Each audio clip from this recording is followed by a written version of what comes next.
Uh,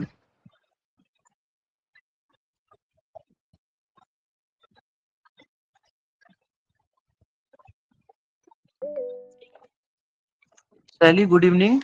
Good evening to you all. Sally, Good evening, sir. Good evening, everyone. kindly make co-host to the ID Director Extension Education. Have you make it? Sir. Yes, sir. Okay. Okay, sir.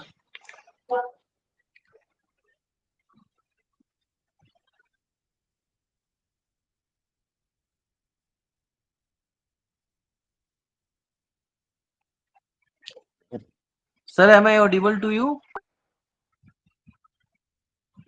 Dr. Sudhanand sir or Dr. Ratnesh sir, am I audible to you? Yes, yes, yes. Okay, sir. Okay, thank you. Thank you very much. Okay, Sally. Yes, sir. मुझे introduction होगा तब मुझे Good evening, namaste, and a warm welcome to all distinguished scientists, academicians, researchers, students, agri entrepreneurs, farmers, and participants joining us from India and around the world. I am Shelly, Business Development Executive and Event Management Trainee at the EcoFast Agri Solution, and I have the honor of serving as the event coordinator and host for today's session. Welcome to the Day 11 of International Krishi Manthan 2026, 30 Days Summer Nurture Training Program. Over the past 10 days, we have explored diverse dimensions of agriculture, horticulture, sustainability, innovation, and rural development. Today, we continue this journey with the eminent speaker whose work has significantly contributed to climate resilient agriculture and horticultural development. We encourage all the participants to actively engage through the chat box and share their questions during the sessions. Ladies and gentlemen, it is often said that the future of agriculture will determined not only by the scientific innovations but also by our ability to effectively transfer those innovations from research institutions to farmers' fields. In an era marked by climate uncertainty, resource constraints, and emerging agricultural challenges, the role of extension education and climate resilient agriculture has become more important than ever before. It is therefore a matter of immense pride and privilege to welcome our esteemed guest of honor for today's session. We are deeply honored to have with us Dr. Ratnesh Kumar Jha, Director of Extension Education, Dr. Rajendra Prasad Central Agricultural University, Pusa, Bihar, and a distinguished Professor of Agronomy and Project Director, Center for Advanced Studies on Climate Change. Dr. Jha is one of the India's leading experts in climate change and climate resilient agriculture, whose contribution have significantly strengthened the interface between agricultural research, extension systems, and farming communities. His visionary leadership has played a vital role in promoting climate smart agricultural practices and farmer centric innovations across Bihar and beyond. His remarkable contributions have earned him numerous prestigious recognitions, including the Bihar Samman Award, Scientist of the Year Award, Best Environment Scientist Award, and several national and international honors for excellence in research, extension, and climate resilient agriculture. Throughout his illustrious career, Dr. Jha has been instrumental in developing climate smart irrigation models, crop weather calendars, climate advisory services, climate smart villages, and innovative resilience building strategies that are helping farmers adapt to climate changing conditions. His scholarly contributions include dozens of books, research publications, technical bulletins, policy papers, and extension resources that continue to influence agricultural research, policy formulation, and sustainable farming practices. Today, Dr. Jha will be delivering an important lecture on climate smart technological case studies of Bihar. This topic is highly relevant as it highlights practical examples of how climate smart technologies and extension interventions are transforming agricultural systems and improving farmers' resilience in one of the India's most important agricultural state. Sir, your presence as the guest of honor greatly enriches International Krishi Manthan 2026. As a former student of Dr. RPCAU, it is truly a matter of pride and privilege for me to welcome a distinguished academic leader of my alma mater to this platform. Ladies and gentlemen, please join me in extending a warm virtual welcome to our esteemed guest of honor, Dr. Ratnesh Kumar Jha. Sir, the platform is now yours. Thank you. Thank you for nice introduction. Actually, you have given so much of vast introduction to me for me that I'm not like that, but still I will try to deep in the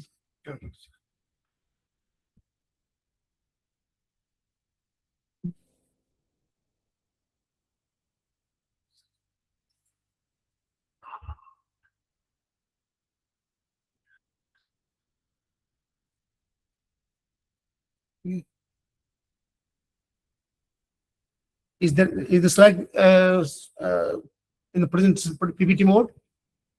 Yes, sir. Your Slide slides are visible. slide is visible Yes, and sir. sound my voice is clear, no Yes, problem. sir. No, sir. So good evening to all of you, all participants, the organizers. So this is very nice lecture. You know, nice initiative by you and your this company. There's the this channel. What is this? Tele and and Rathor. Yes, SP Rathor, sir. So today's my topic is CRA interventions in mitigating the climate issues of Bihar. You know, Bihar is a agricultural state, and the soil conditions, the climatic conditions, and the water that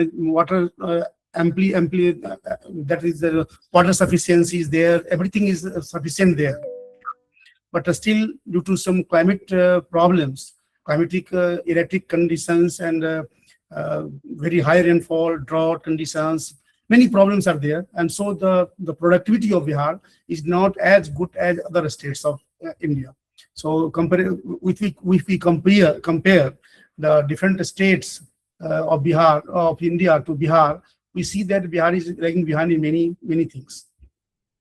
So before starting my lecture, I will try to show something that there are many challenges of food security and nutritional security in all over the world.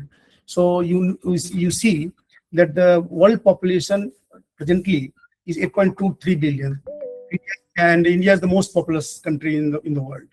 And this is very fine, it's populous, but you see that insecure population is very, you see, and for nutritionally insecure population is also very high. 3.1 billion people are still nutritionally insecure, and the severity is that such population is increasing day by day. The food insecure population and nutritionally insecure population is increasing. So this is a very that means a remarkable thing that we must consider about. And you see in the graph, this is published data. The upper data is also published data, but you see the left side, lower side of the graph, see that the population, such population is increasing year by year.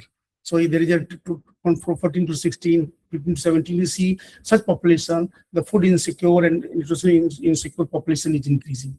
Now, you see what is the position of India's hunger index. India's position, you see, out of 125 countries, 123 countries, India is ranked 102. That is a serious rank.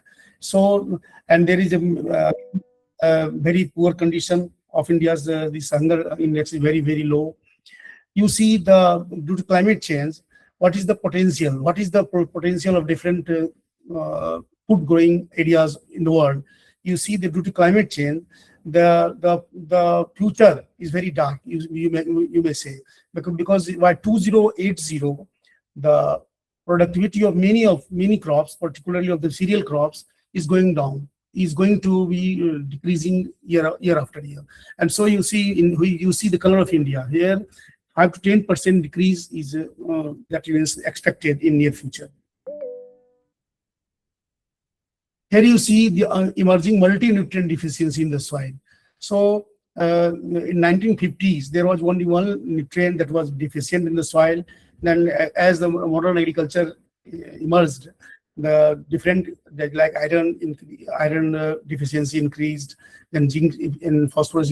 But day by day, year by year, and decade by decade, we are seeing that presently or in future, you can say many other micronutrients and other major nutrients are going to be deficient in the soil. And so if the soil will be deficient, what will happen? It will again deficient in the food chain, and again it will come to the human health and animal health and plant health. So everything will be devastated. But I'm not just trying to. We are the scientists, but trying to solve these problems. How you can solve these problems through our agriculture international. So here you see that India's population now coming to India. You see India's population is 1.7 billion by 2050. It will be, and its this target will be 400 billion tons. So it is a big target by 2050. And you see when you compare the productivity of India and Bihar with world and world's highest productivity, you see a very though India is the largest producer of rice present day, but its productivity is very low, less as compared to China. And in case of wheat, our productivity is very less. In maize, we are very good position, but still its productivity is very less than USA. And in pulses, the productivity is more or less constant for last. So I have given this name. Marj Bartaja Jojo Dawaki. That means the consequences of so-called modern agriculture has deteriorated that there is a decline in factory productivity and a static or decline in food production, and there is increasing in malnutrition in the both in the children and also in the women. So and again sinking in net cultivable area due to overexploitation of the population, overexploitation of land. You can see also in of the population. Environmental pollution is one of the major strengths, and depleting groundwater is also a major problem. Though rainfall is high here in Bihar, but still the water depletion is a big problem. Increasing cost of production, it is a major problem, and low farm income, increasing unemployment, declining agricultural growth rate, and climate change. Climate change is both a cause and effect of this modern agriculture. So, how the multi-dimensional approaches of climate-smart agriculture helped addressing the food, nutrition, and economic security, as well as environmental security of the farmers, and how our university has done in this area. So, I will be just giving the practical example. So, you see the Bihar's mostly people say in this slide you can see mostly people say that North Bihar is flood affected and the South Bihar is drought prone area. But in my view, and it is also practically proved that in the same land, in the same year, in the same crop, you can say there is both flood and drought in Bihar. You see this slide. 75% of the area is drought prone, and 75% area of the Bihar is again drought prone. So there are common areas where flood is also there and drought is also there. So mostly the North Bihar is facing both the problems, the problem of flood and all as well as problem of drought. Also, two major problems are there here in Bihar. One is terminal heat that is coming to the wheat in the flowering or milking stage, and one is hailstorm that is during the harvesting stage of wheat. So these four major problems are there, climate concern, and you see this right angle. See that increasing temperature. Generally, people say due to climate change, the temperature is going up. But here we have observed that the maximum temperature is not increasing. The maximum temperature is in decreasing trend. Particularly in the months of November, December, that means the winter months where wheat crop is going on. So we see here that the temperature is going down, but the minimum temperature is increasing. That minimum temperature generally observed in the night time, and you know that all pollination and fertilization occurs in the night. So the minimum temperature is more important than the maximum temperature. And if our minimum temperature is increasing, then certainly our productivity will decrease because of this lesser pollination and lesser fertilization. Now you see this slide, year-wise variation in rainfall. So generally, if there is a trend, if a drought is there in any states like Rajasthan or in any state like southern states, you can say many states are there where rainfall is very less, but there is just constancy, that is a static temperature or rainfall is there in many states. In Bihar, you see that in the June month, in now 2019, in June month, you see the rainfall was 135 millimeter. But in the 2020, in the same month, the rainfall was 354 millimeter. So from 35 millimeter in 2019 to 354 millimeter in the same year, in the next year. So for the planners, it becomes very difficult to go for crop diversification. If there is no rainfall in 2019, people told the scientists told the planners advocated that you should not take rice as a main crop in Kharif. You go for either pigeon pea or maize. But when there was high rainfall, then in the next year, in July, June, there is high rainfall and all the crops get devastated. So the planning is very difficult in such situations. That means we say that the climate of Bihar is unpredictable. We cannot say, we can predict. Now here in this slide, the average rainfall is decreasing day by day, year by year. The average rainfall is 1146 millimeter, but the present in the last 25 years, it has gone down to 48 millimeter. So the rainfall average is decreasing. Again, here you see that the number of extreme rainfalls has decreased. Yesterday in this place, monsoon has not yet come, but in half an hour the rainfall was 88 millimeter yesterday.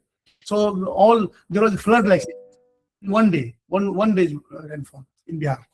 And now you see here in this slide, it's either 30 years average and 10 years average. So 30 years average, you see the 10 years average is very less as compared to 30 years average of rainfall. Now in this slide, you see that the 10 years average, the number of dry days in the last 10 years. So you see the number of dry days are increasing day by day, year by year, decade by decade. The number of dry days are increasing, and more than 33 districts of Bihar are heat prone, again drought prone. So flood is also there, drought is also there, hailstorm is also there. And now here in this slide you see that the growth rate of many crops are decreasing, particularly of the Kharif crops. The growth rate is decreasing in Bihar. You see there are different types of floods. One flood is this flood is called in the Dhab area, in riverine area, you can say. This is a riverine area. This flood, you can say, this flood is very typical in this sense that there's no rainfall in this season, but still there is flood. Presently also, last 15 days in the Kosi area there was flood, but there is no rainfall. So without rainfall also, without flood comes in Bihar. And this is also third is Chorland, we can say deep water rice is there. So all the rice crops is damaged, and this is due to damage of the river banks. So due to different types of floods are there, and depending upon the seasonality, the depth of the flood, the speed of the water flow, the damage depends on these things. Well, now this is, you see, rice crop damaged by abnormal rainfall in 2021 and all last year also. So all the rice crops were mature, harvested also. You can see in the photographs, the harvested crop. It is a culture, it is a custom that after harvesting they are sprayed in the fields for drying. So in that state, if rainfall comes, and that happened in 2021 and 2025 also, so there was germination. And again, we could try to save these crops through cropping, like sugarcane. In rice also, we could try to save some part of this. Now you see both flood and drought in the same year, same season, you see this is a rice field. So drought is also there and flood is also there in the same situation. Now what our university has done. Now you see there was NICRA project. The first our project in India was national initiative. Later on, its personnel was national innovation on climate resilient agriculture. So 3 projects we are running side by side. One is the NICRA project, one is climate smart agriculture, and one is climate resilient agriculture. So this NICRA project is sponsored by the ICAR. So what are the major climatic vulnerability we identified? There are 5 major climatic vulnerabilities in Bihar. And so what are the problems due to these climatic vulnerability? Second slide. And how NICRA interventions could we tried and our productivity increase. So you see in the third table that how we can try to solve these problems. So I will not go one by one, but we can see that the renovation of water reservoirs and replication of subsoilers and bond making, land leveling, drought tolerant varieties, to again zero tillage, bed planter, DSR, terrestrial rice, drum seeding, system of rice intensification, community nursery. Community nursery is a big challenge. That means a big intervention for us, and short duration rice varieties.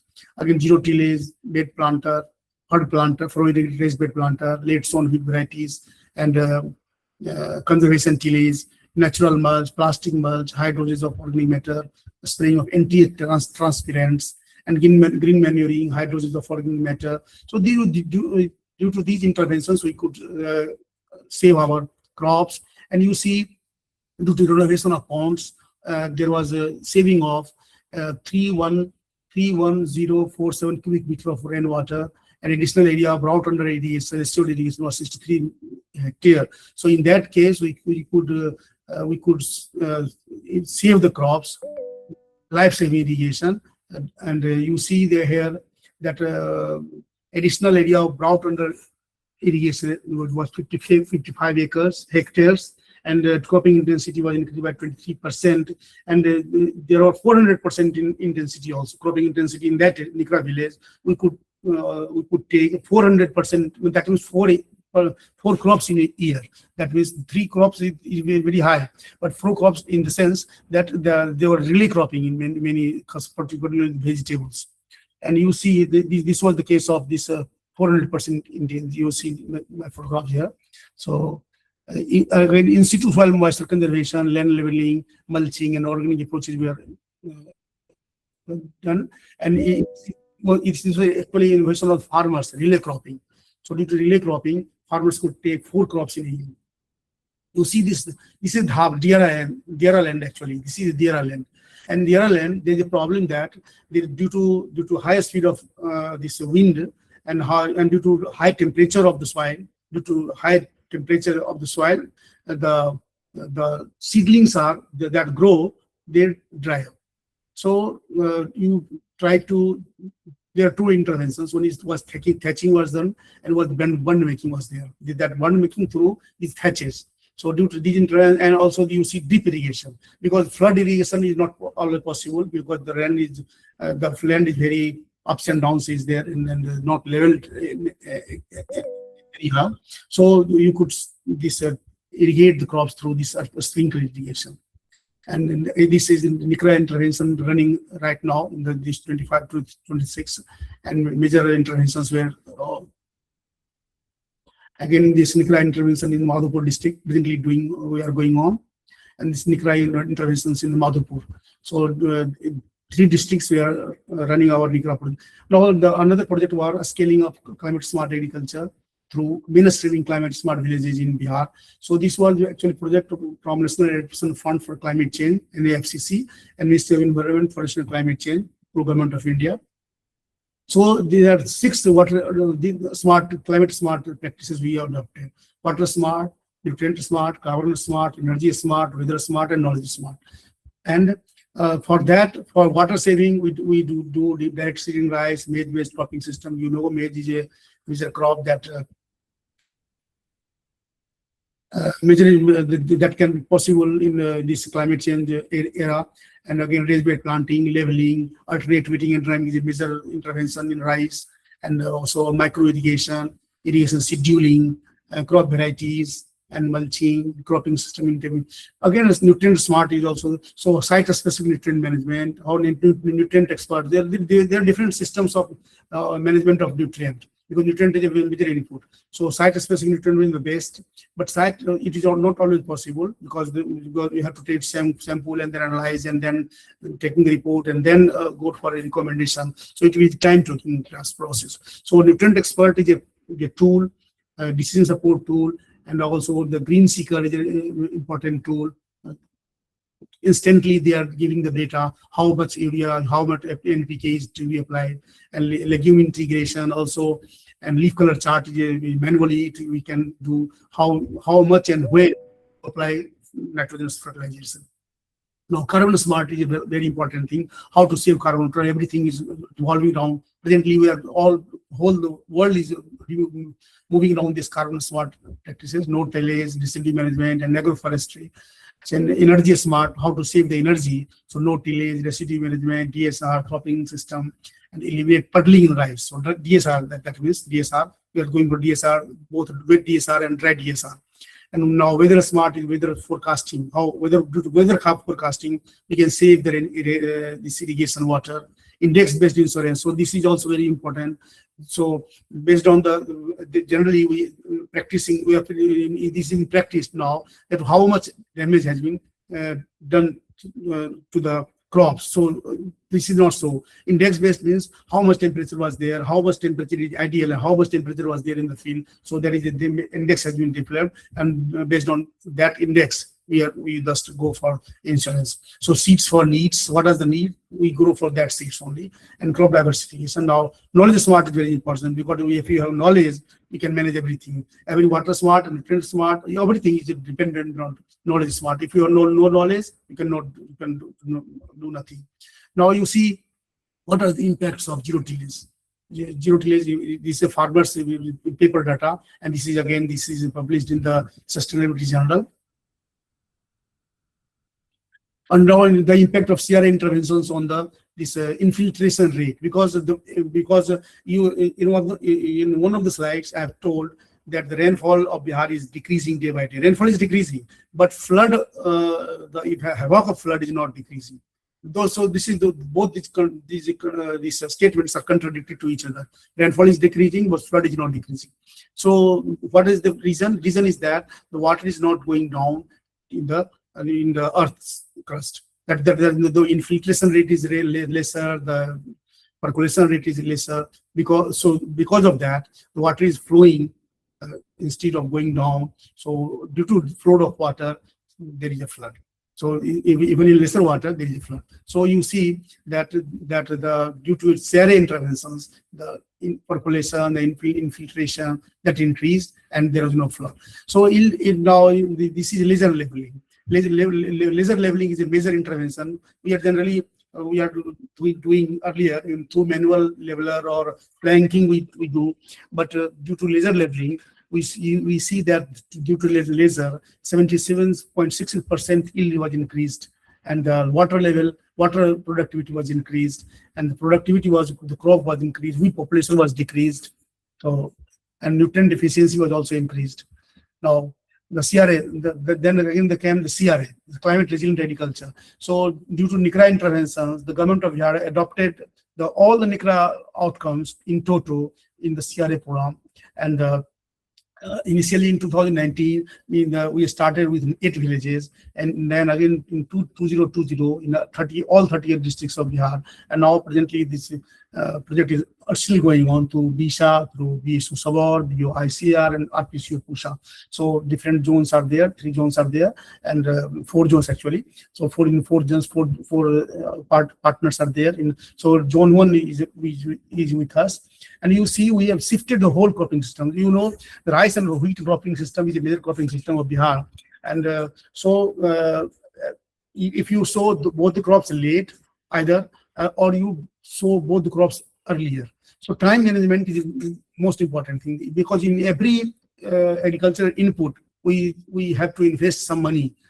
But this time is one input there is no investment. So whole rice and wheat cropping system was preponderant. That means timely sowing. Timely sowing, due to that, when third crop was introduced, and we see that due to this, we made a calendar. We made a calendar, crop calendar, and we advocated the farmers to go for this calendar. This was the date of sowing of rice. This is the date of sowing of wheat, and sowing of green gram, and people followed, and the productivity increased. So we could take 10 tons for the productivity of Bihar is only 23, 25, 28 tons, 20 quintals per hectare in rice, and again 20, 30 quintals mostly, below 30. Average yield of rice and wheat is 30 quintals per hectare. But due to these interventions, we could take 100 quintals per in 1 hectare of land, and 3 crops we could take. So now again we see through DSR, this water harvesting and field burning, and alternate wetting and drying, the nutrient management, the climate, this community irrigation. Community irrigation is a major intervention. I will go again take up again this community in the later slide.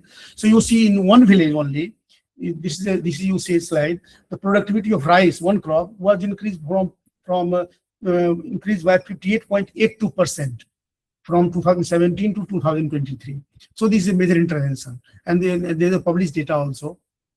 Now this is the again the wheat in zero tillage, which we see the productivity was increased, the raised bed planting, the community irrigation, and nutrient management. So you see in the zero tillage, the productivity was increased by 20%. Through raised bed planting, productivity was increased by 25%. In community irrigation, 36%. Nutrient management through 27.16%. Now these are some of the research projects, research papers published. Now how we introduce through crop calendar, we can introduce a third crop, the moong crop. Moong crop still was taken earlier also, not introduced new, but the productivity of all these 3 crops very slow, were very low, and now the productivity is increased due to timely sowing and everything timely operation. Now, the diversifying the crop, diversification is a major problem. So if you everyone is telling to diversify the dining table, diversify the food system. So if you do not diversify the cropping system, you cannot diversify the dining table. You cannot diversify our dining table. You cannot do the food system, our food chain. So you just advocate go for millets, go for pulses, and go for soybean. You have to millets. But if you do not grow in the fields, then how we can take? So, you introduce this cropping, diversify the whole cropping system, and you see due to introduction of these new crops, the productivity was increased, the cropping system was increased, and the productivity was increased, the overall profitability was increased. Now this is also the same, the diversifying through in Rabi crops, through lentil, through maize, and through mustard. Now income is a major concern for the farmers. So the benefit cost ratio was increased, the overall productivity and profitability was increased. These are the major research projects. Now diversifying the cropping system. Again, coming to the rice field cropping system, you see the raised bed maize, soybean, these were introduced. So percentage increase was, you see, 22%. So you see the productivity, overall productivity of the this cropping system increased.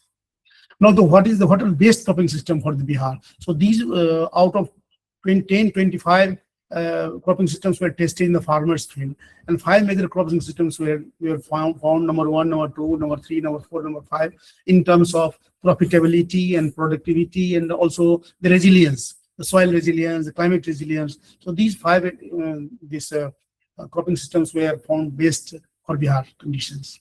And again, in terms of this profitability, now the system productivity of rice system of the whole zone 1 of the Bihar. Now this integration of the pulses to the food supplement, to the protein supplement, and this this green gram was introduced in the food systems. Now millet was introduced. Millet's name was, its journey from Kadan. It was Kadan here. Kadan means the bad that means anas to Sri. And now it is, you see that there are many projects are running in our Bihar. Productivity has increased, and everything is now available at the farmers' doorstep, in the market also. So farmers taking these crops. Now this is I have here the climate this community irrigation. So if you just advocate the farmer to go for timely sowing of rice and timely sowing of wheat, but the farmers are always that means farmers are always already smart, and they know how to when to sow this rice and when to take wheat crop. But due to there are certain this मजबूरियां होती है सबकी farmers की, so they do not take. So because in rice crop there is a in summer in the month of May and June the rainfall is not there in Bihar, so that means monsoon is coming always late and erratic monsoon is there. So naturally they want irrigation system, some irrigation system. So initially in Bihar there was this centrifugal pumps were there through pump set, diesel pump sets. So it was all time consuming, energy consuming, environmental degradation is there, and also more monetary losses are there, and also the water level that is going down. So the pumps are not working in that season. So then again came to the government irrigation system. That means the 12 HP or 10 HP, 6 HP pumping systems. So in that case, though again the canal system, so they are very good, no doubt they are very good, but the water productivity is very less, because we are applying more water and taking lesser productivity out of the water applied. So this irrigation system, the community irrigation system, was introduced by our university, and it is a 3 HP single phase tubewell. Submersible pump is there, and the tubewell is only of 3 HP phase. 3 HP. So the water, the cubic of the water that is coming out from the tubewell is very less, and one tubewell costing 1.5 lakhs of rupees only, they can irrigate 25 acres of land. So this is a good thing, and both we can sow the wheat in time, rice in time, harvest in time. So you see, due to this irrigation system, you see that rice, wheat, and green gram, rice, wheat, and green gram, the same cropping system was there. Due to early sowing, due to timely sowing, the productivity was increased. And the methodology was, this is the methodology, we would take 10 to 20 farmers of group, provided one this tubewell, and make a group of the farmers. Rice varieties and wheat varieties were also given to them. And this green gram variety was also given, and its running cost was only 15 per hour, and that 215 per hour was not profit generating, but for maintaining the system only. You see this 3 HP single phase tubewell. And again, this is solar tree. This is solar tree. The solar tree, once installed, it can run for 25 years. So and 25 acres of land can be irrigated through this one, solar tree. And this is solar boat. In river system, you see the river, there is water, all plenty of water in the rivers, but the bank area, there is no water, because the soil is also very ups and downs is there, no level soil, so irrigation is very difficult. So due to this solar tree, we can irrigate those crops, those in all around the river. Where there is river, we can irrigate this through this solar tree. They can move from one place to one place and irrigate the nearby areas. So you see, in the vegetable growing areas, the solar boats can be used. And you see, due to community irrigation, both yield and productivity, water productivity, and this water requirement was decreased, water productivity was increased, effective rainfall was decreased. So this is, we see the productivity. Again, this is a major problem. What is the major problem? Due to our intervention, suppose rice crop was harvested in time. Rice harvesting time, because when wheat crop is so late, due to continuity of rice crop in the same field, wheat is delayed and wheat is suffering this terminal heat.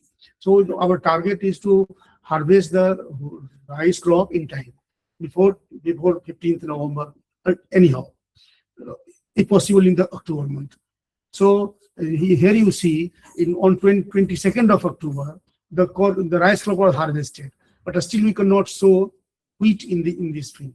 So there are 4 regions. One region is that water is logging is there, water logging is there, rice crop is still standing in there, and then again water is standing very deep, water is due to flood. So in that case, wheat sowing is not possible. So for that, we have introduced this groundwater recharge unit. So our university has introduced this system, groundwater recharge system. And due to the groundwater recharge system, you see in the last 25 years, this is one example of Sukhet village of Madhubani district, where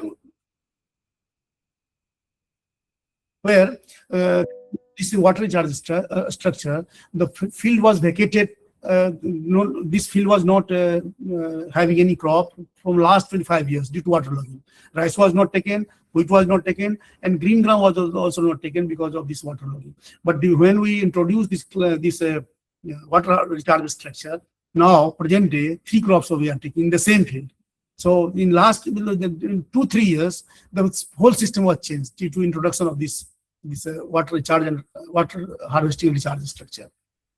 You see Hindi article, drainage recharge technique se khatam hoga jal jamav, and we have done this. The Hindi fonts are missing. No, in this again, this is very intervention. You see the whole Bihar is chorland, the whole North Bihar particularly chorland. Chorland is deep water. Deep water, this means the water is water logging is there during different months. So based on the water season, we developed a cropping pattern. So the core areas, suppose upper areas, water receives in September. Again, the lower area, water receives in October. Again, lower area, water receives in November, and December, January, February, and permanent water is there. So we can introduce in the one solar boat in the middle area, and the solar boat will be in the water area, prone area, and waterlogged area, and it will irrigate the upper core area. And based on the water receiving pattern, different cropping patterns have been developed. So these are the color you see, match the colors. The different crops are taken due to this in the areas where these crops are, these water resistant pattern based on that.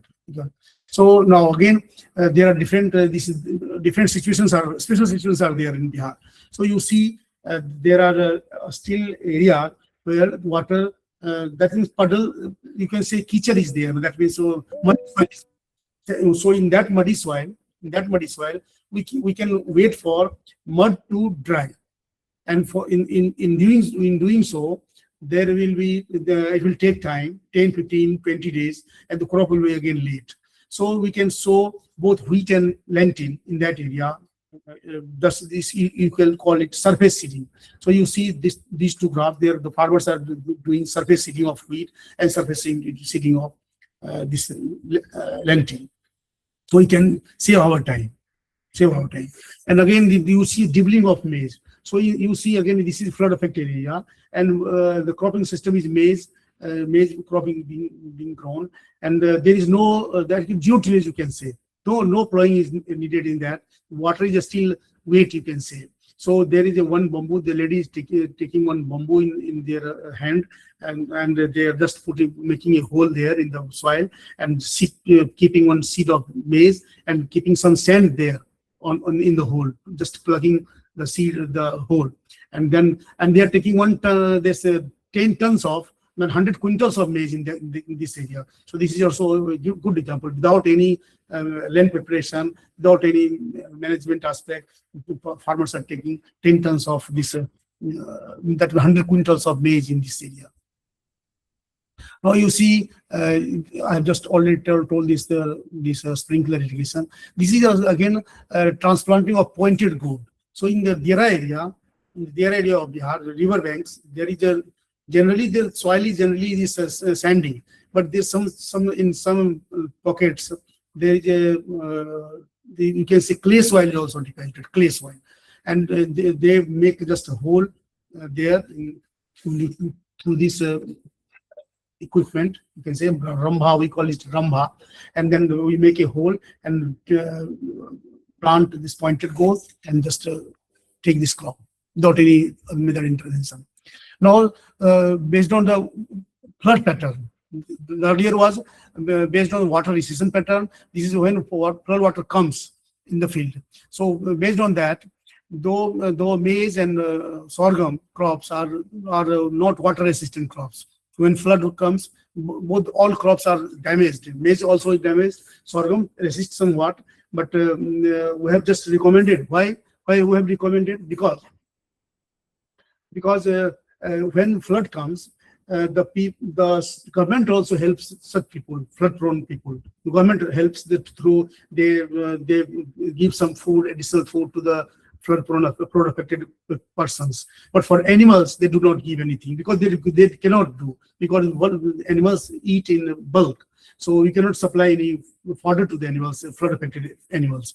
So we have just designed this crop. When flood comes in July or August, we can use that green fodder, maize and sorghum as a silage.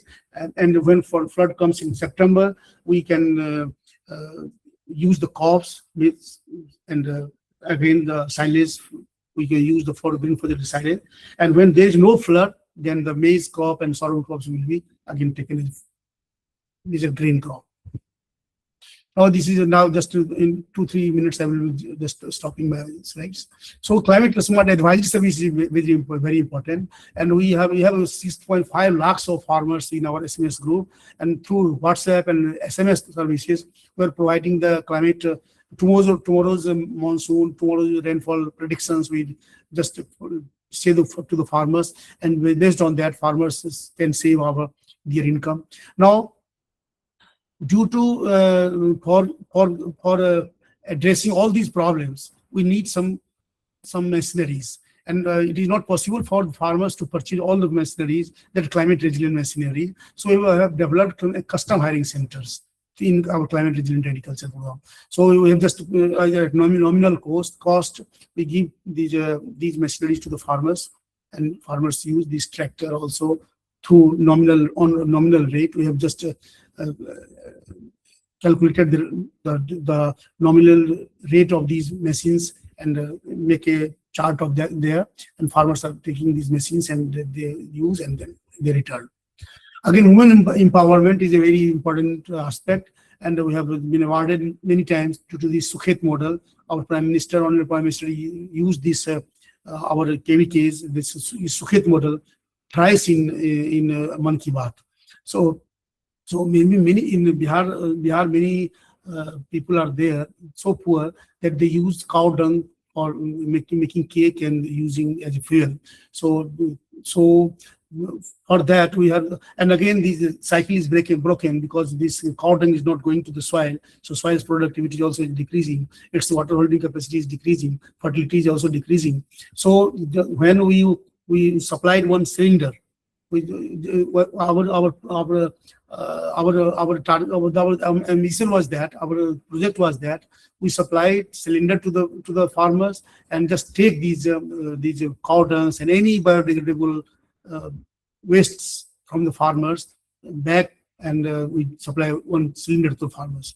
So the recycling of these materials to the crops, the fields, and productivity also increased, and its health, human health was also increased. So this is the system. And this is the National Institute of Disaster Management has given one award, 25,000 award to me, the best compendium, best approach for women disaster, making this women sustainable residue reduction for the women. And again, crop residue is a major aspect because burning is a major issue in Bihar, particularly in Rasahabad and Patna region. So we make a bale of this and crop residue we incorporate also in the soil and make a bale and fodder. We make fair fodder supplied to the animal growing farmers. And this is one of my book, Sustainable Production and Food Security, so written by our team. I was the main author. So these are different the microbiological and biotechnological interventions were also taken by our climate resilient agriculture program. So there is one center, climate CASCC, Center for Advanced in Climate Change in Bihar, or university.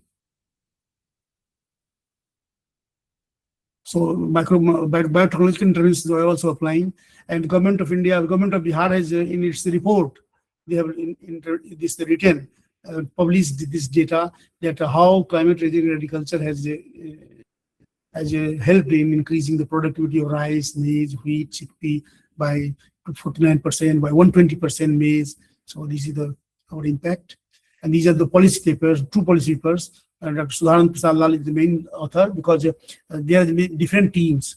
Agronomists are doing, and the extension personnel, economic personnel are just going for impact assessment, initial survey also, and impact assessment also. So initial work and speed work and this final impact survey assessment is done by this extension personnel. So two policy briefs and policy papers were developed by us, by our team. And now this present climate resilient agriculture in the present year, this we are running in a different mode. Mode in the sense that if you do perform in one village, other people will not be benefited. So you must be knowing on climate on the spoken hub and a spoke model, like in bicycle, you see there is one hub and there is many spokes are there. So one central village and 9 small villages are there. So 10 villages. So if we take 5 villages in a district, so altogether 50 villages in one district. So 13 districts are with us. 30 multiplied by 50, so 655 farmers villages we are covering in 1 year, in one season, in every season you can say. So these are interventions in this, and these are the conclusions. So due to these climate resilient agriculture, farmers are now efficiently knowing how to manage their disasters, how to manage their natural resources, how to maintain rising population, rising temperature and erratic monsoon, how can they manage? So recently one team visited this Bihar. Yes, this one team visited this 4-lane from this Muzaffarpur to Sitamarhi, and this Purnia, and whole lanes around the 4-lane was covered by crops in this season. So this season generally in most of part of the world there is a drought situation. So this is me. If anyone has question, please ask me. Thank you all for nice listening. Any question you can ask. In climate smart agriculture, climate resilient agriculture, the Nikra project, or how to handle this climatic constraints.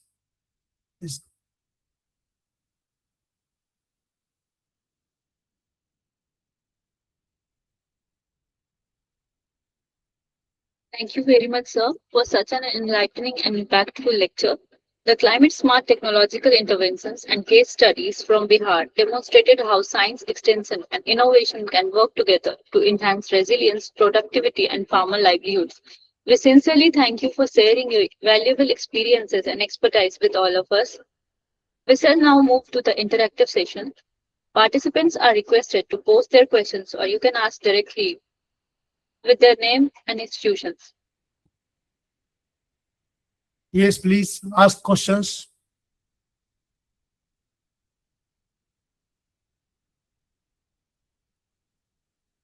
Yes, questions are there. Sir, they are writing their queries in the chat box. Okay.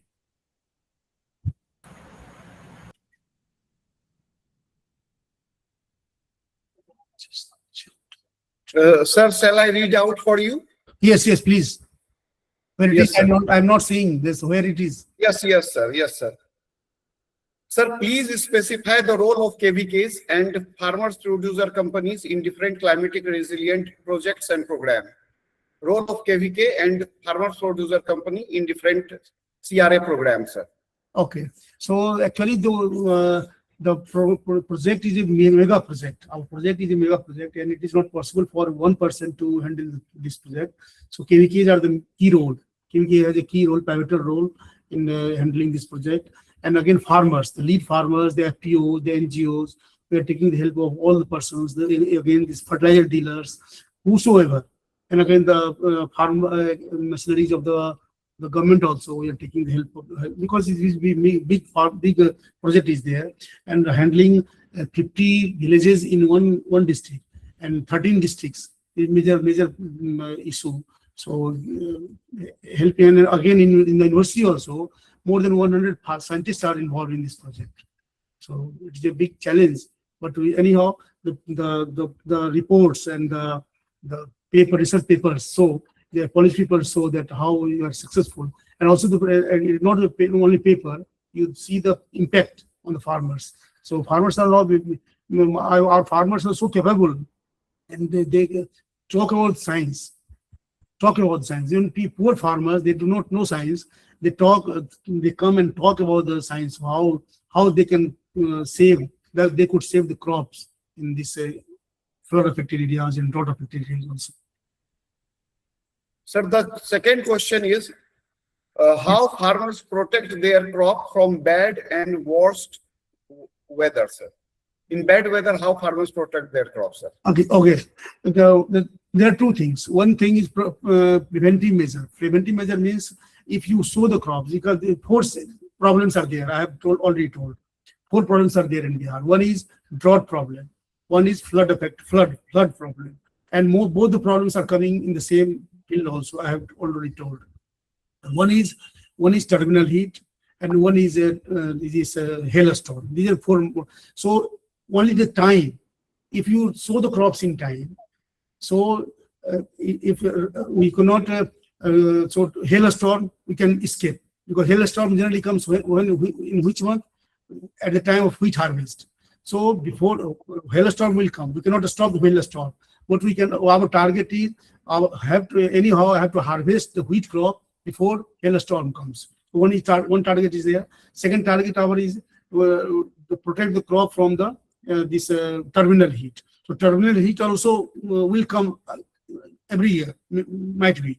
We cannot stop the terminal heat, but our target is the milking stage of wheat can pass when terminal heat comes.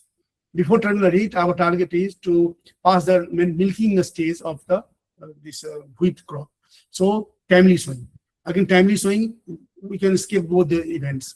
Again, in case of rice, timely, if you go again, timely sowing, how it can be possible? If it is only possible if the rice crop is harvested in time.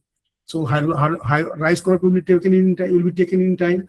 Now again, if the crop is damaged, suppose rainfall comes. You have seen one example when rice crop was harvested, and there was again rainfall in this 2025 also. That means last year also, rainfall damaged the rice crop. And there are 2 major problems due to this untimely rainfall, you can say. One, rice crop is damaged in a time of harvesting, and the sowing of wheat is delayed because the soil becomes wet. Waterlogging is there at that time. Crop is damaged, rice, and also the sowing of wheat is also delayed. So we can save. How we can save? We can save through propping.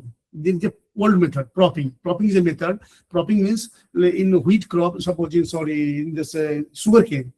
When the sugarcane plants have become tall, due to wind blow, they fall down. So we make a bundle of that, many. So we just tie up many crops. We tie up, so they will stand, and then productivity will increase. So one method is there. Again, drainage is also one is this the local term is there. इसको बोलते हैं.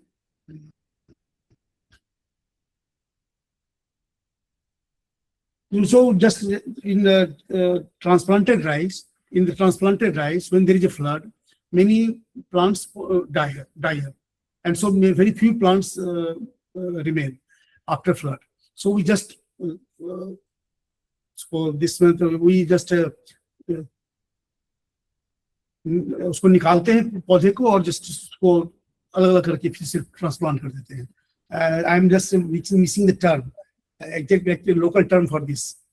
I'm just missing in Bihar. This is major practice.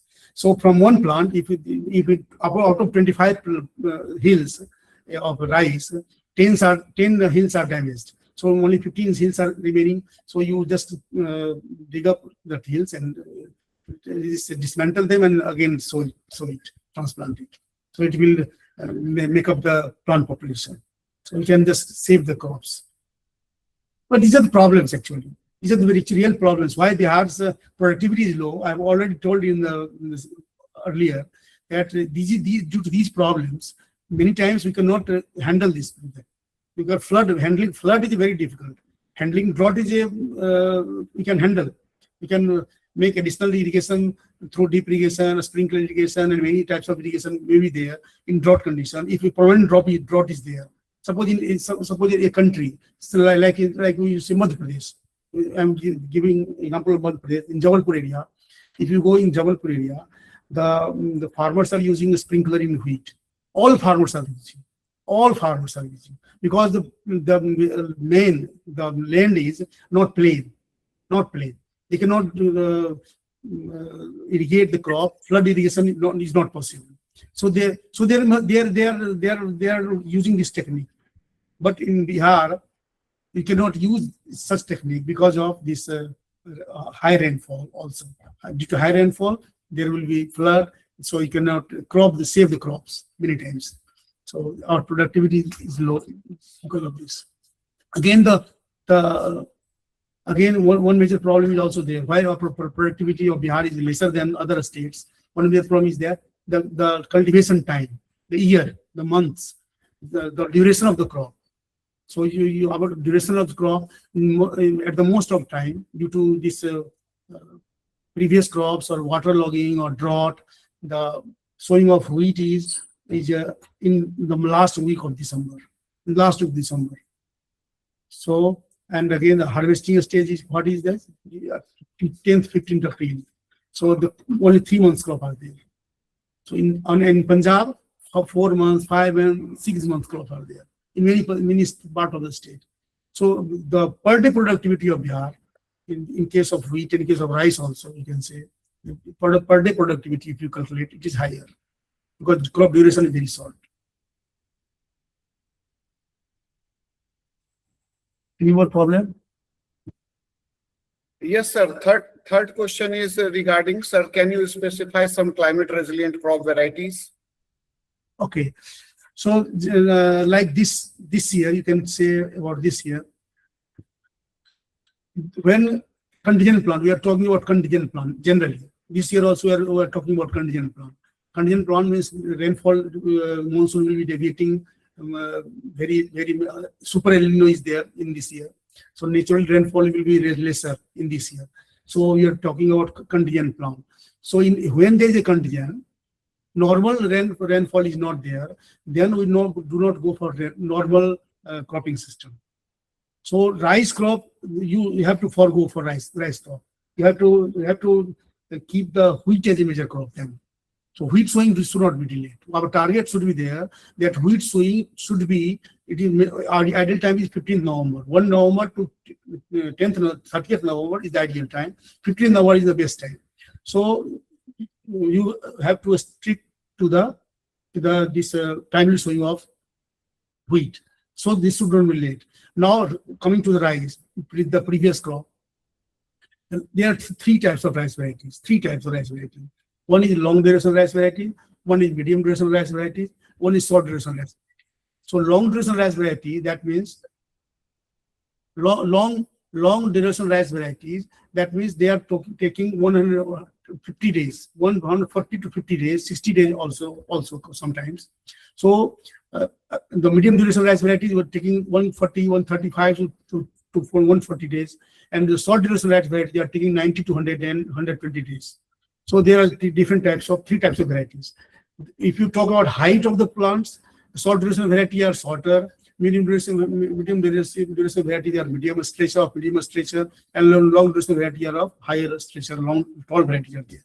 If you talk about the land situation, the uplands or medium lands, the short duration varieties are taken. In the medium lands, medium duration varieties are taken. In the deep water rice, deep lands, the long duration rice variety is taken. And again, time is also different.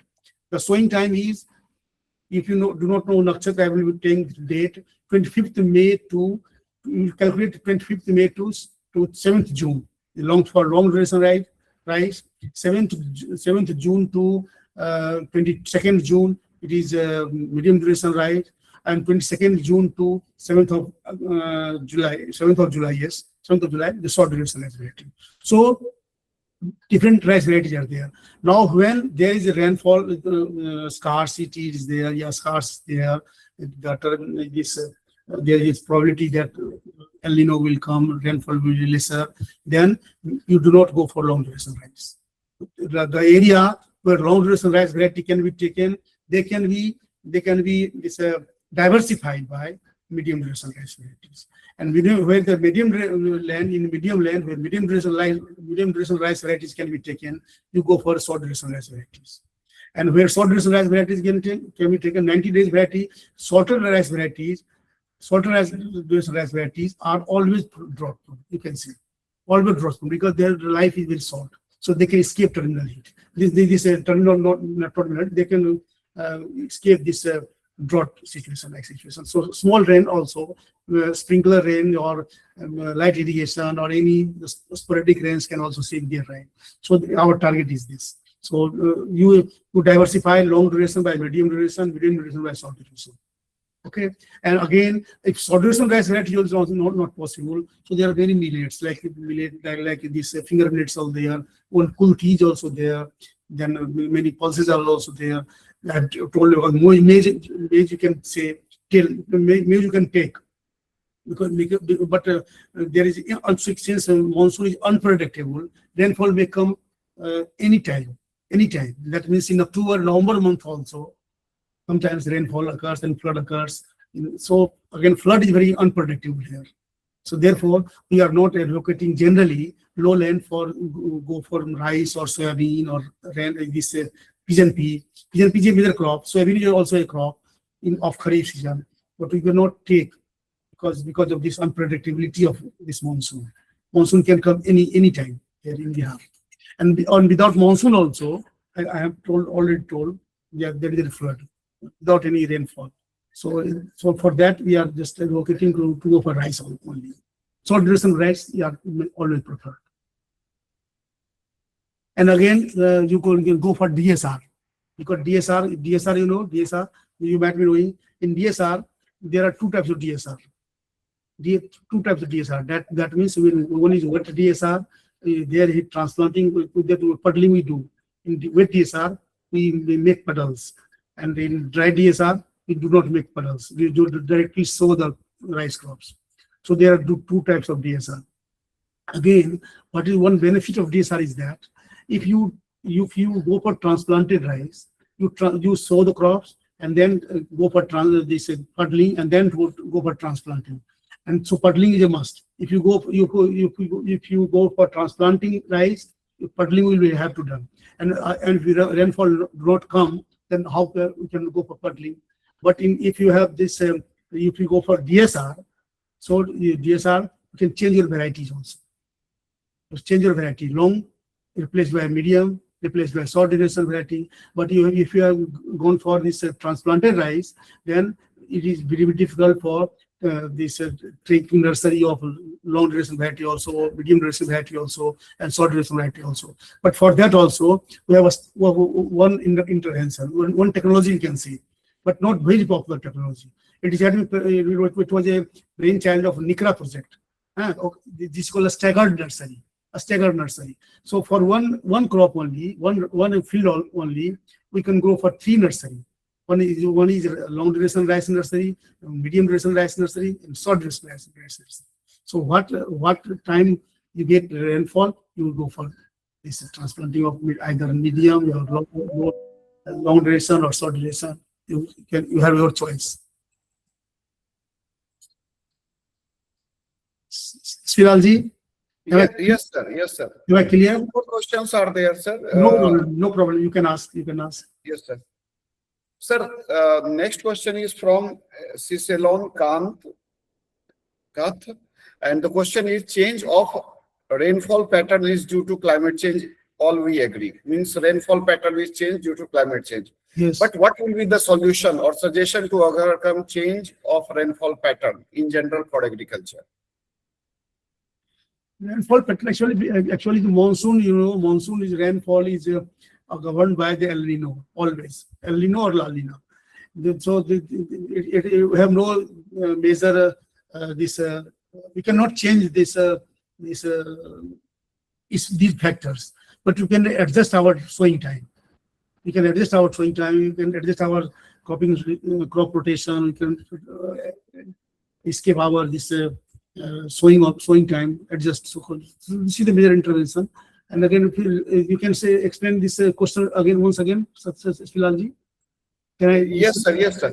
Means we all know that change in rainfall pattern is there, but how to manage it in terms of agriculture production and productivity? Okay. So there are different systems. How can we in a little rainfall? So just one example. I'm just giving one example, practical example.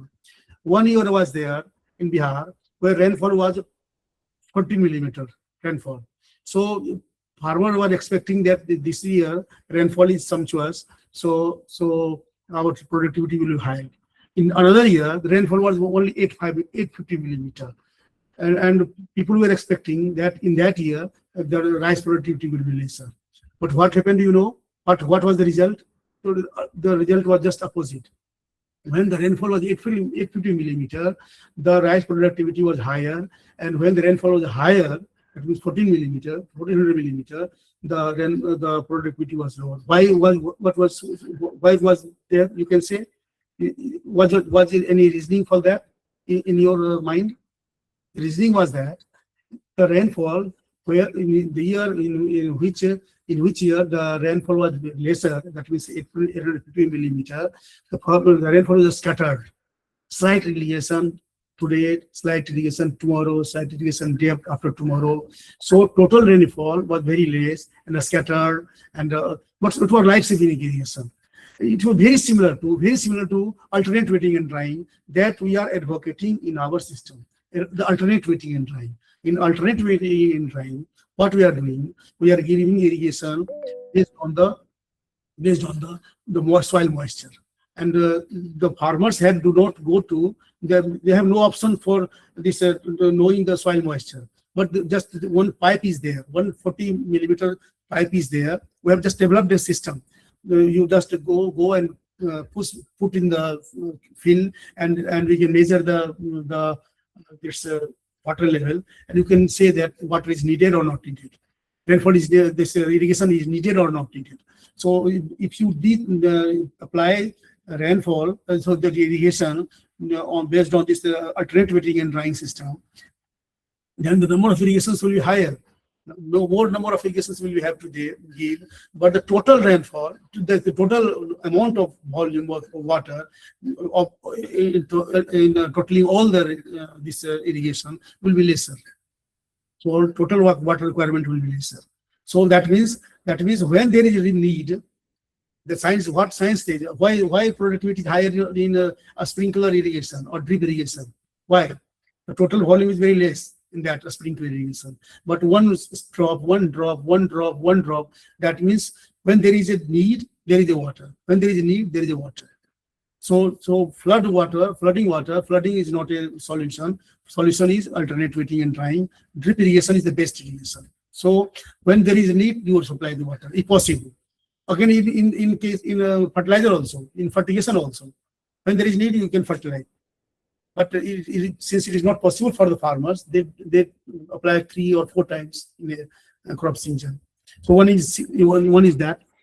Second is that there is an old practice of Bihar, all practice of rice growing areas, not only Bihar, West Bengal also, Odisha also, all rice growing areas. They make their bunds in rice fields. You always see a bund in the rice fields.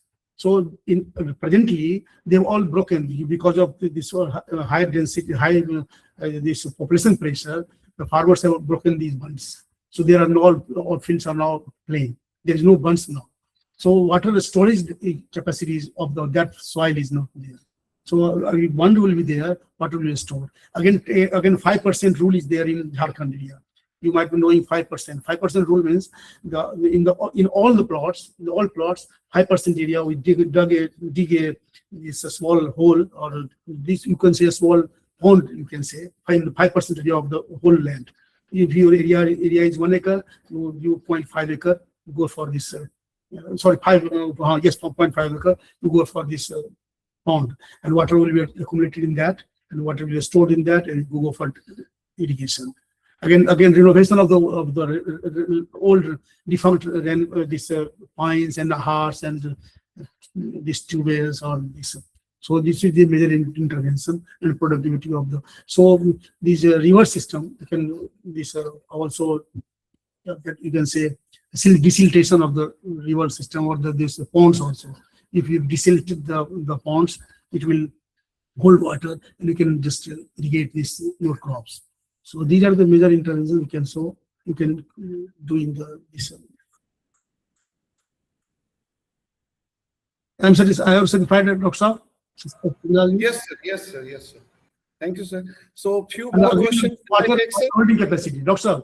One major intervention. Water holding capacity. Yes. I've seen rice fields, 2 rice fields in the same village. One rice field, the soil was having high organic matter, and one soil was having lesser organic matter. So when the lesser organic matter is there in the soil, you have to give 5, 6, 7, 8 irrigations. Still rice productivity will not be higher. But where the water holding capacity, that means the hygroscoping. So when water, this carbon is there in the soil, crop residue is there in the soil, the compost is there in the soil, the water holding capacity will be higher of that soil. So it will hold, and water productivity will be higher. If you give less water or number of irrigations will be less, then still productivity will be higher.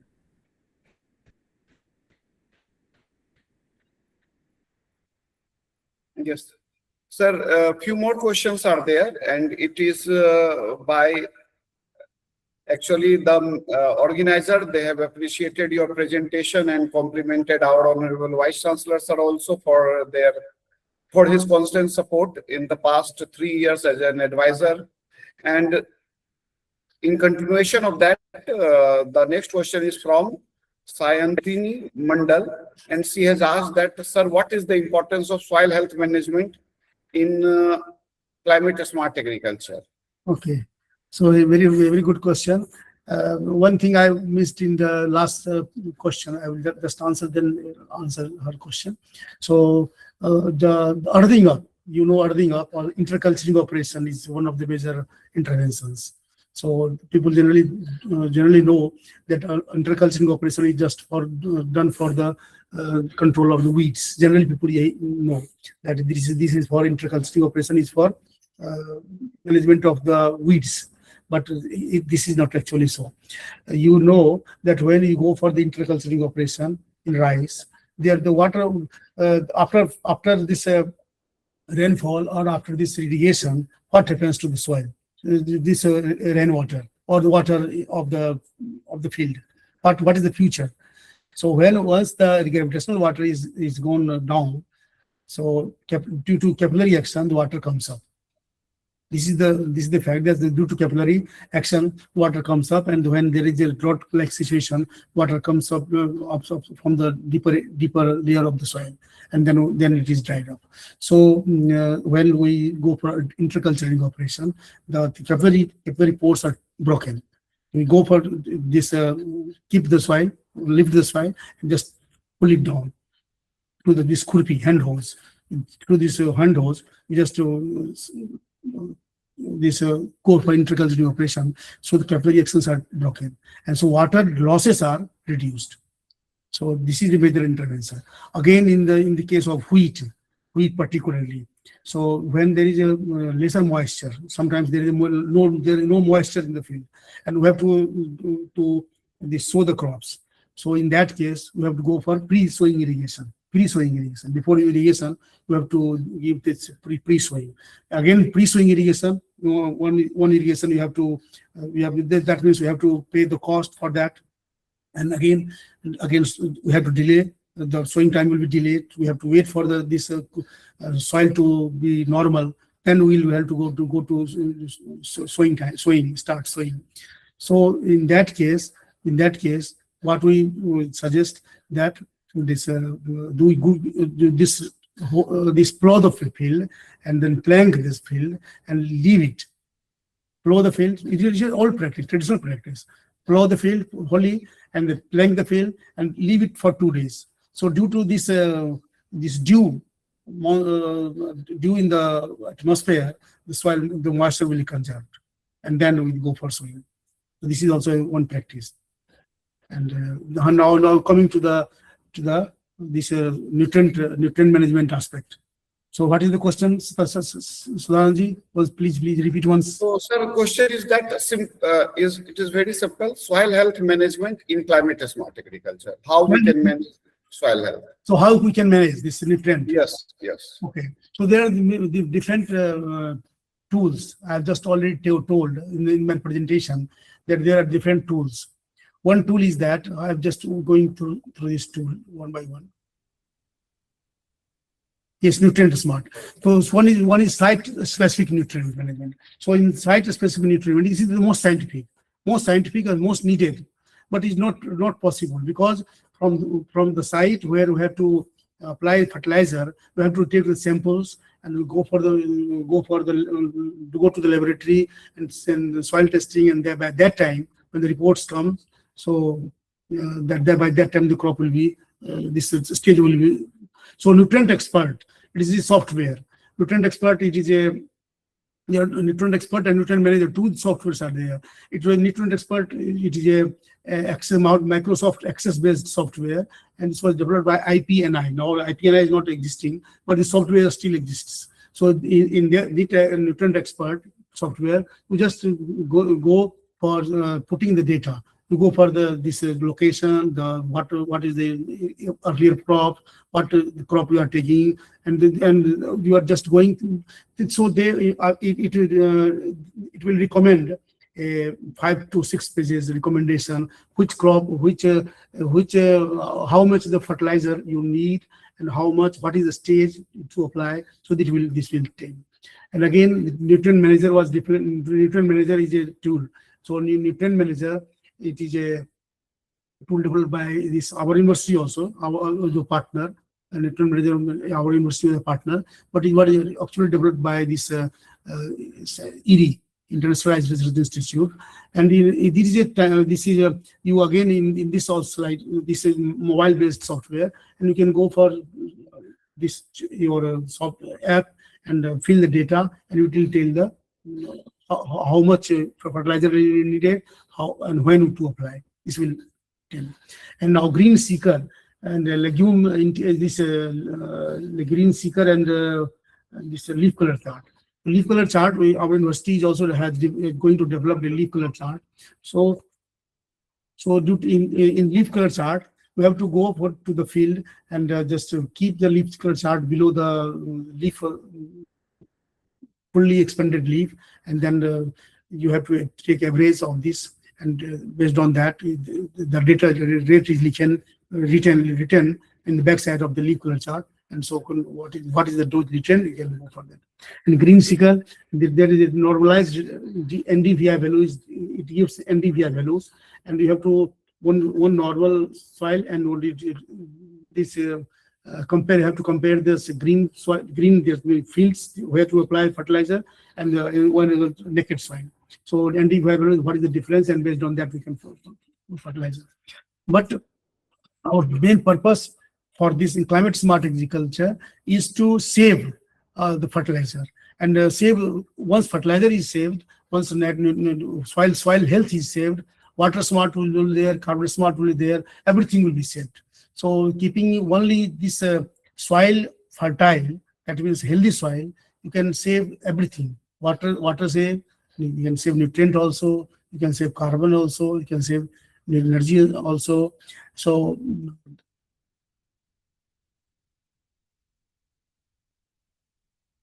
soil health management is the key factor in the climate smart agriculture. And for that, we have to again go for natural farming also. Natural farming is also a good thing. Initially, in natural farming, people are taking that this is another thing, climate smart agriculture is another thing. But presently, natural farming is one of the aspects of the climate smart agriculture. It is one of, and also anyhow the purpose is the same, but the organic farming is there. Anyhow, we have to manage the soil health. And INM is, if you are doing INM, integrated nutrient management, if you are doing, then everything will be okay. There is no need to go for anything.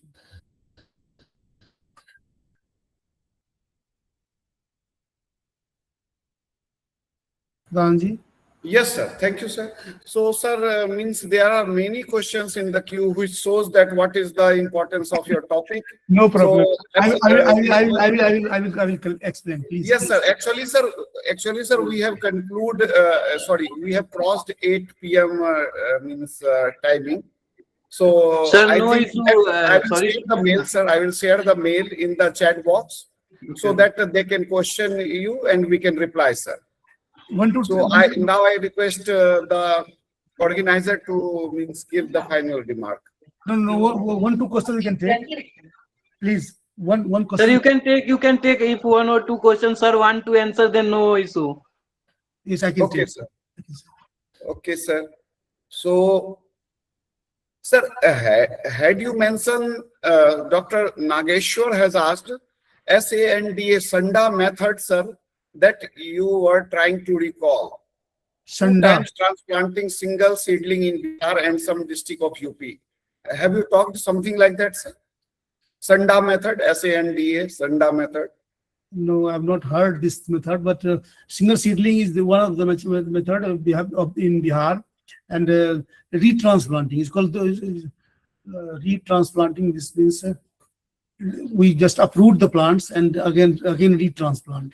So this is the method here in Bihar. Okay. Retransplanting. Yes. Sanda method I don't know. It is a local method, but in Odisha and in Bihar also, I remember one a story of my childhood when the laborers were interculturing this rice field, and they were sitting on the rice crop. So all the crops were damaged. So I just complained to my father. My father was the teacher, so I complained to my father that these laborers are just damaging our crops. So they are sitting on the crops, and our rice crop is is damaged. So my father told that no, he's doing very right thing. So when they sit on this rice crop in the earlier stage, and they do interculturing, the tillering capacity of that rice crop will be enhanced. Again, in Odisha, there is planking like situation. Planking, they plank after when the crop stand is there, they plank like open fields. There is nothing like this, but the crop is still transplanted. This there in the field in rice crops. They just plank, and after planking, the tillering capacity of that crop is increased. So there are many methods in different rice growing areas. So farmers are doing, and again, in the Dera area, in this tall areas, tall areas, what people are doing, tall areas, the soil is so clay in our Bihar, so clay that we cannot go for 2 days operation. That means today I will plowing and a second day will transplanting. It is not possible. So every operation, all operation we have to do in a single go. We have just plow the fields, plank the fields, transplant, and do what we have to do this time. Tomorrow they will be so hard. It will be so hard that we cannot go for plowing. So this is such type of situation is there. Again, what is the question? Next question. So last question is from Shraddha Kumari, sir. How can rice crop be protected from abnormal rainfall during the maturity stage? During the maturity stage, very difficult to manage because at that time when rainfall comes, there but there are you do not know about this this nakshatra. People generally, younger generation do not know about nakshatra. So there are different nakshatra. This suppose one nakshatra is the Hast nakshatra. Hast nakshatra that generally comes in months of October or November, September last or October first, 15th October, 15th October. This is the Hast nakshatra. In that season, rainfall is very necessary to happen. That means the fate of this rice crop and fate of coming Rabi crops, Kharif crops and Rabi crops, both crops are affected through this rainfall. If there is no Hast nakshatra rainfall, both the fate of this rice crop also and wheat crop also, both are in trouble, that you can say.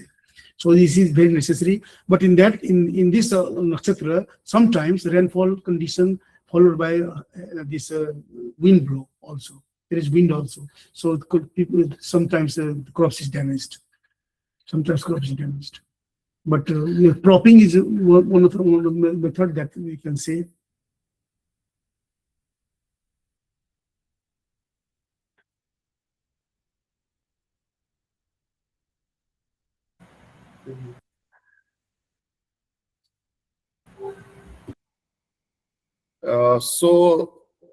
Sir, the last comment is very informative and interesting session, sir.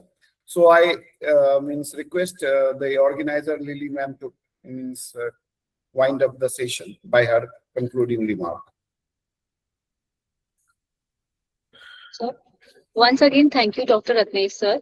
Your vast knowledge and detailed explanations have made the session truly enriching. We wish we had more time to continue this engaging discussion, but due to the schedule time limitations, we must write the session to close. I would like to extend my special thanks to Dr. Sudhanand, sir, for your invaluable support in moderating the session and making the session interactive and insightful. As we conclude day 11 of International Krishi Manthan 2026, I extend heartfelt gratitude to our distinguished speaker and guest of honor, Dr. Ratnesh Kumar Jha, sir, for sharing their invaluable knowledge and experiences. My sincere thanks to Mr. Sivendra Pratap Rathore, the organizing team, technical support team, collaborators, knowledge partners, and all the participants for making today's session successful. Thank you for your active participation and enthusiasm. We look forward to welcoming you again in tomorrow's session. Have a wonderful evening to all. Thank you, sir. Thank you, everyone. Thank you.